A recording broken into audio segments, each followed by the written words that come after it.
Magandang araw po sa inyong lahat at welcome po sa aking channel. Sobrang kalat na po ang balita pong ito sa social media at ngayon na rin po ay kumalat na rin siya sa mainstream media. Ang balitang to na ang flight attendant na half Japanese at ang kanyang ina tinodas ng kamag-anak dahil sa 5 milyon. Grabe po, no, pagdating po talaga sa pera talaga po, mahirap po talaga magtiwala kahit po talaga kamag-anak pa natin. Kaya gagawa po ngayon natin ng reaction to. Mula po to kay Zachary Vlog. Mag-subscribe po kayo sa channel niya para po ma-update po kayo sa mga nilalabas niya pong magaganda pong vlog. Hihiramin po natin ng kanyang video na to para magawa po natin ng reaction. Huwag nyo rin po sanang kalilimutan na mag-subscribe sa aking channel para po ma-update po kayo kapag naglalabas po tayo ng mga video dito po sa ating channel. Sisimulan ko na po to. Sabay-sabay po natin panoorin. Let's do this. Ang pamilya ay ang pinakamahalagang parte ng ating buhay bilang mga Pilipino. Tama. Lagi nating pinagdadasal na sana ay nasa mabuti silang kalagayan. Lagi tayong handang nakaalalay at nakasuporta sa kanila. Handa tayong tumulong kahit tayo na mismo ang mawalan.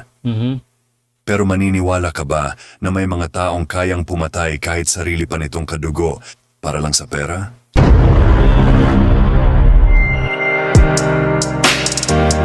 Kay Zachary Vlog. Galing po nito.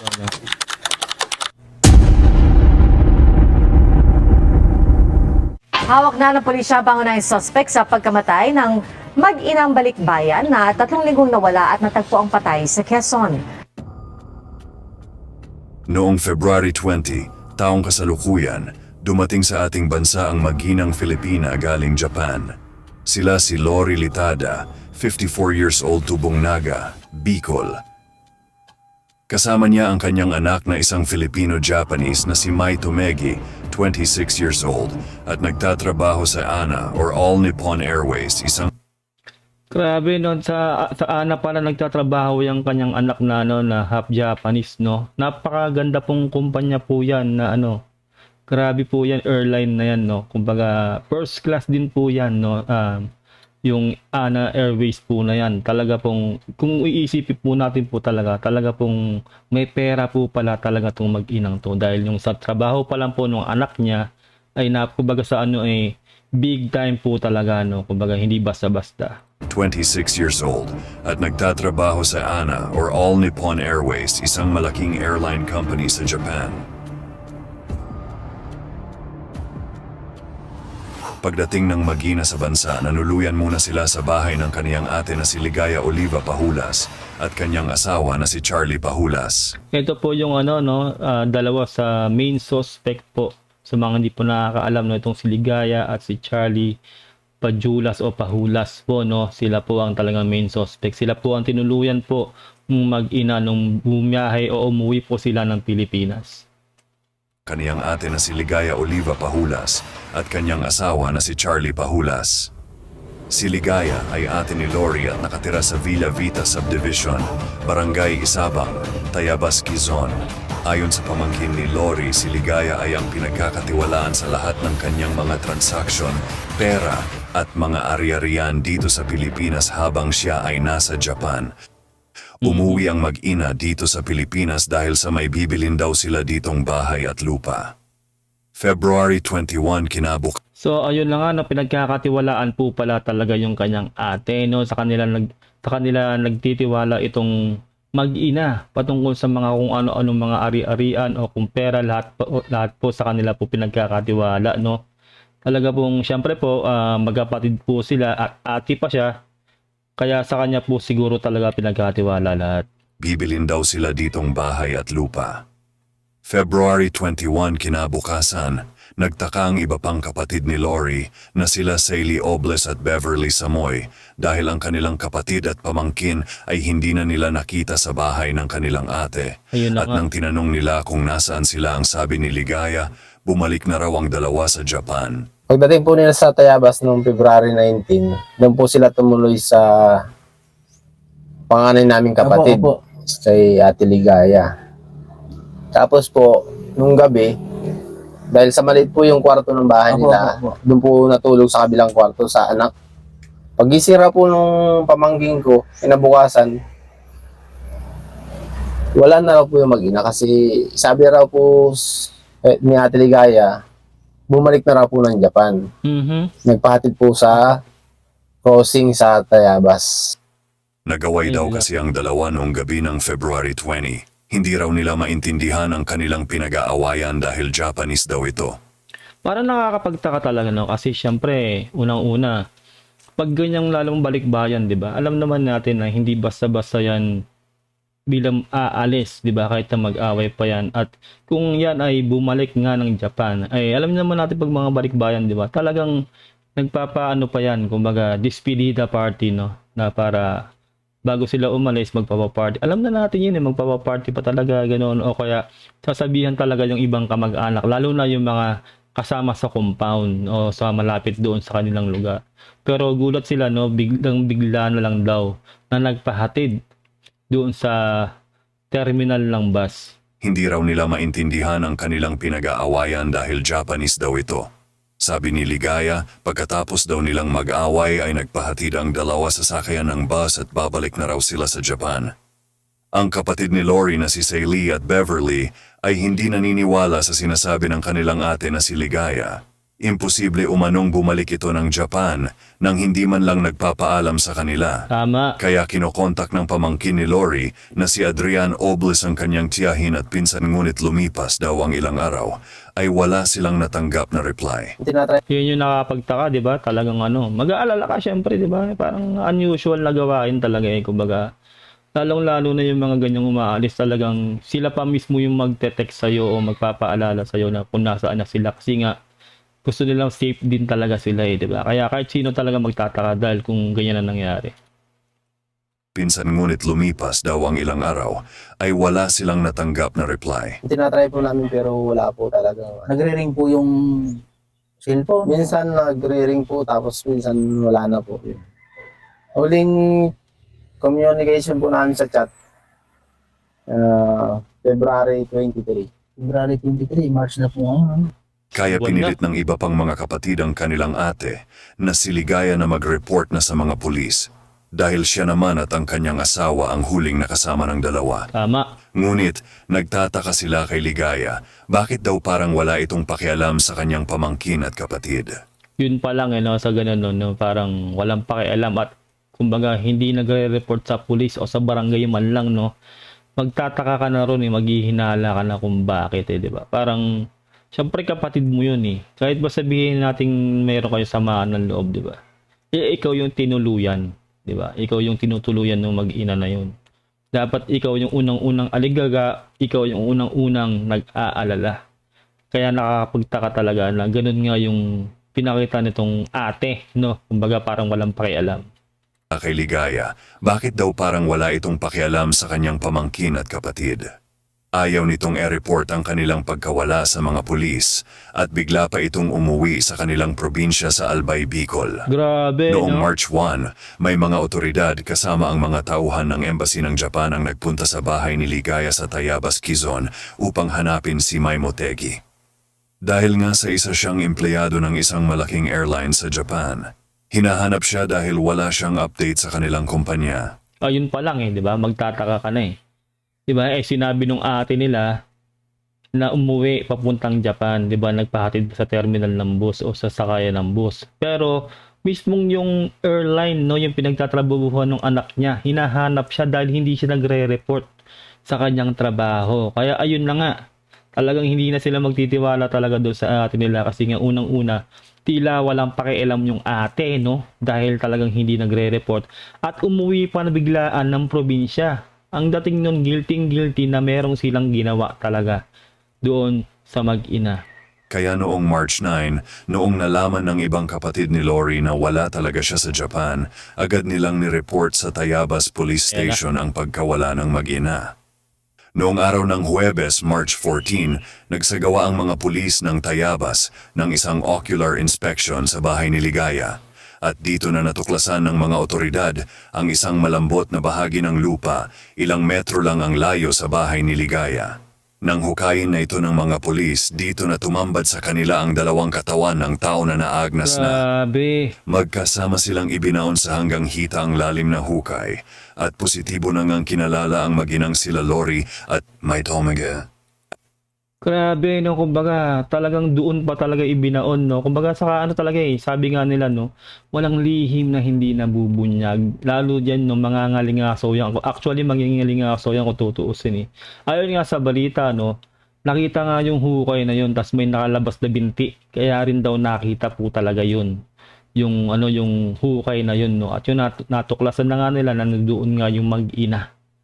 Grabe ang brutal nun, no. Kumbaga isipin mo, no, kamag-anak mo. Actually, hindi lang basta kamag-anak, kapatid mo yung gumawa sa iyo ng ganun. Kaya hindi rin talaga sila makapaniwala yung mga kamag-anak, yung mga kapatid, no, na nagawa ng ate nila yun sa kanilang kapatid. Ayon kay Sir Roderick Armamento, Commander ng Area Police Command Southern Luzon, posibleng pinaslang at inilibing na ang dalawa doon simula nang naiulat na nawawala ang mga ito Grabe. base sa estado ng mga labi. Wala ang mag-asawa sa bahay dahil ayon sa mga kapitbahay ay umalis ang mga ito para magpagamot sa ibang lugar. Nituring unang linggo ng Marso. Tanging ang anak na lalaki ng mag-asawa ang naiwan sa Tayabas at paminsan-minsan na umuuwi sa bahay.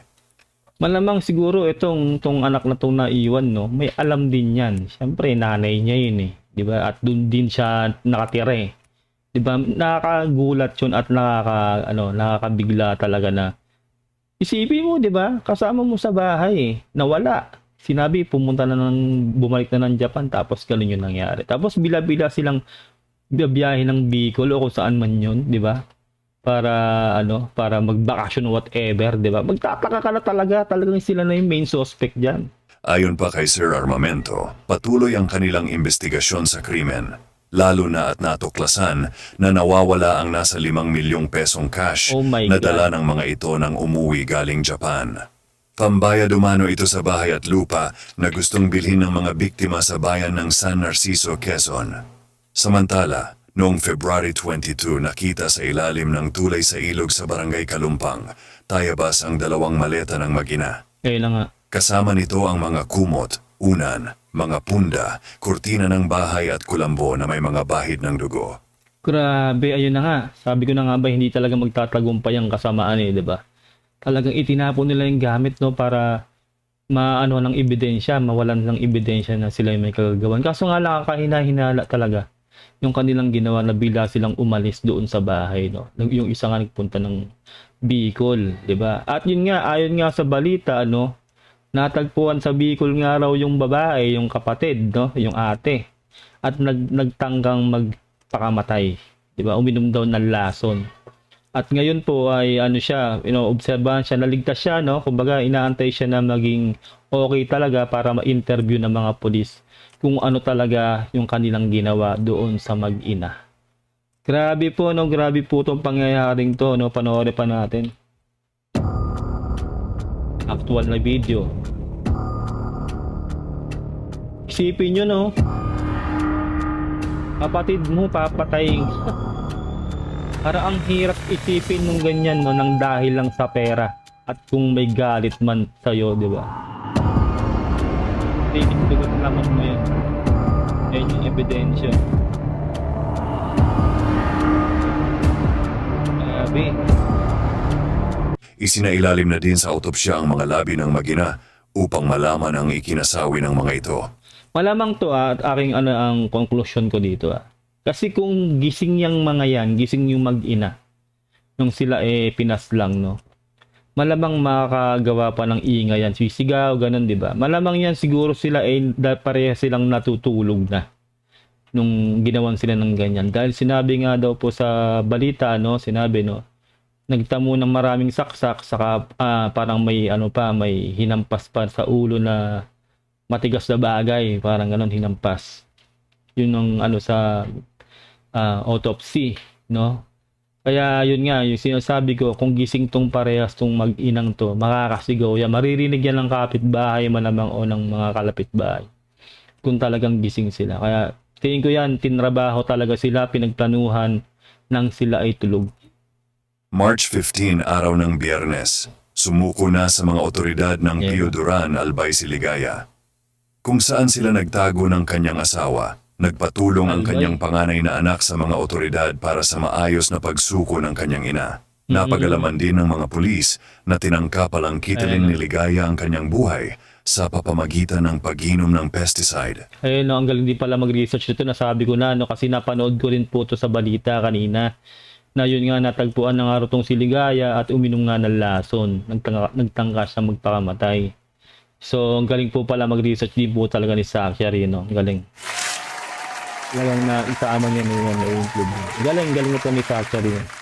Mag-subscribe kayo sa kanya. Mabuti na lang at nakaligtas ito. Sa pag-iimbestiga ng mga otoridad, inilahad ng Tayabas City Police na umamin sa krimen ang kapatid ng biktima na si Ligaya. Isinalaysay ng suspek sa pulisya na 4 silang magkakasama ng isagawa ang krimen kung saan kasama rin ang kanyang asawa. 4, no? 4 pala sila. Grabe. Isipin mo magagawa mo sa kapatid mo yon, no? Hindi basta-basta ka mag-anak kapatid mo. Dugot laman mo. Magagawa mong saktan o yun lang nga, ganun lang nga yung ginawa nila. Malamang din to talagang inusig din talaga siya ng konsensya niya, no? Siguro talagang hindi na siya makatulog Talagang siguro halos multuhin na siya nung kapatid niya sa kanung pamangkin niya. 'Di ba? O kaya kung matulog siya napapaginipan niya kasi ganyan po talaga pag may ginawa kang masama, 'di ba? Talagang uusigin ka ng konsensya mo, yung papatay sa'yo talaga yung konsensya mo pag inusig ka. 'Di ba? Kaya ayan na nga, hanggang sa dumating na yung punto na nagpakamatay siya, na uminom siya ng pesticide. Pero buti na lang nga at nabuhay siya, na isalba pa siya. At ngayon, inamin niya nga sa mga investigador o sa mga pulis na 4 sila ang mga suspect dun sa pagpatay sa kanyang kapatid at sa kanyang pamangkin. Grabe. Hinampas umano nila ng tubo ang ulo ang kanyang kapatid na biktima, samantalang sinaksak naman ang anak nito na naging dahilan ng kanyang pagkamatay. So, Doon, nakita ng mga investigator natin isang CCTV footage na tricycle na sakay ang 4 na individual palabas ng subdivisions. Pero wala nang bumalik. grabe. Ayon pa sa pulisya, noong December pa pala ng nakaraang taon, pinagplanuhan ng mag-asawang Pahulas at 2 pang kasabwat ang pagpatay sa mag-ina. Oh my God, talaga palang matagal na, no? Last year pa pala nila pinagpaplanuhan. Sobra namang galit, no? Di mo alam kung galit ba o dahil sa pera. Grabe to. Patuloy pa rin ang paghahanap sa asawa ni Ligaya na si Charlie Pahulas at sa 2 pang suspek. Nahaharap si Ligaya at ang kanyang mga kasama sa krimen sa kasong double murder. Ang mag-asawang Pahulas ay itininuturing pa lang na suspek, ibig sabihin mananatili pa rin silang inosente hanggang hindi pa napapatunayan sa korte na sila ang talagang may kagagawan ng krimen. Anong masasabi niyo mga kababayan sa krimeng ito? Grabe. Galing ng vlog ni Zachary Vlog. Mag-subscribe po kayo sa kanya. Ang ganda. Ang galing. Ito lang po masasabi ko dito, no. Sa lahat po, no, wag po tayong mag-o-overtiwala, no. Kahit pa po kamag-anak pa po natin 'yan, kapatid, alam niyo na, 'di ba? Yung relatives natin. Wag na wag kayong magtitiwala, sabihin ng lahat ng meron kayo, lalo na usaping pera. Kasi po alam na naman po natin pag usaping pera ay napaka-demonyo po talaga ng pera, no. Talaga pong lahat po ay magagawa po ng tao ng dahil sa pera. Kaya kung kayo po ay meron po kayong itinatagong mga ganyang halaga, kung maaari po ay wag niyo na pong sabihin kahit kanino pa yan. Yung iba nga kahit sa asawa pa 'di ba? Kaya yung iba naglilihim talaga kahit sa asawa. Dahil nga sabi nga nila, money is the root of all evil, 'di ba? Kaya yun nga, ganito yung nangyayari dito sa mag-ina. Rest in peace dito po sa mag-ina, no. Sayang po ang kinabukasan, lalo na po nung anak, kasi po maganda po yung trabaho, isa po siyang stewardess doon po sa ANA, no, doon sa airline na yon. At syempre po ito pong nanay niya rin po, no. Sayang po yung mga buhay nila na tinapos lang ng mga suspect na to na walang kaluluwa talaga. Kasi una-una isipin niyo, 'di ba? Kapatid siya, 'di ba? Yung main suspect yung si Ligaya nga, 'di ba? Maraming pong salamat sa inyo lahat. Kung nandito pa po kayo hanggang dito po ay maraming pong salamat sa inyo. At huwag niyo po sana kalilimutan na mag-subscribe po sa aking channel para po ma-update po kayo kapag po naglalabas po tayo ng itong reaction video at sa mga future na video ko ba pong gagawin. Mag-iingat po kayo lahat. Mag-subscribe po kayo dito kay Zachary Vlog. Napakagaling po niya. Ingat po kayo lahat. God bless and peace out. Bye.